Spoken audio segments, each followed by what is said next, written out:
भाईजान सर, आज आप आए हैं, खुशी का मौका है, क्या कहेंगे आप? खुशी का मौका है, आज शादी का मौका है और मुबारकबाद देते हैं सारों को। और साथ रफीक साहब जो है मेरे भाई हैं, हम कट्टे फैमिली में रह चुके हैं और मुझे बड़ी खुशी है यहाँ पे खुशी में शामिल हो। अच्छा, लोग बड़ी कयास राई आपके हवाले से करते हैं, आज आप मेरे सामने, मैं कहता हूँ उससे फायदा उठा लूँ।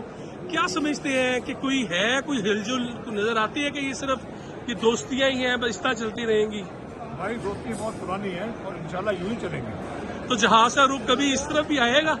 ये मुस्कुरा क्यों रहे हैं? ये भी मुस्कुरा रहे हैं। जी भाई, प्लीज प्लीज प्लीज।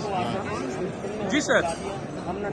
ये बात यह है कि आज शादी के मौके पे हम आए हैं यहाँ पे, खुशी शामिल हुए हैं। इंशाल्लाह ताला आगे देखें, जो होना होगा वही होगा। नहीं, जहाज कभी आ सकता है कि नहीं? जहाज हर तरफ जा सकता है, हर तरफ जा सकता है। मुस्कुरा रहे हैं ये देखें ना, अगर मैं कहता हूँ मुस्कुरा रहे हैं, ये भी मुस्कुरा रहे हैं। तो आप चाहते हैं ये मुस्कुराते रहे? अयाज भाई, आप क्या चाहते हैं? सिवाय इमरान खान के सभी मुस्कुराएं तो अच्छा है, ये मुल्क के लिए अच्छा है। राज साहब, आप क्या कहेंगे? जंगीर साहब को यहाँ पे देखे, आज शादी का मौका है।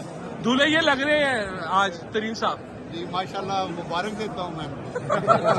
तो क्या नून लीग में कोई शमूलियत या कोई वैसे कोई ऐसे कोई होगा? का मौका है। अच्छा, पाकिस्तान के सियासी हालात पे क्या तबसरा करेंगे आप? चले, बहुत शुक्रिया सर।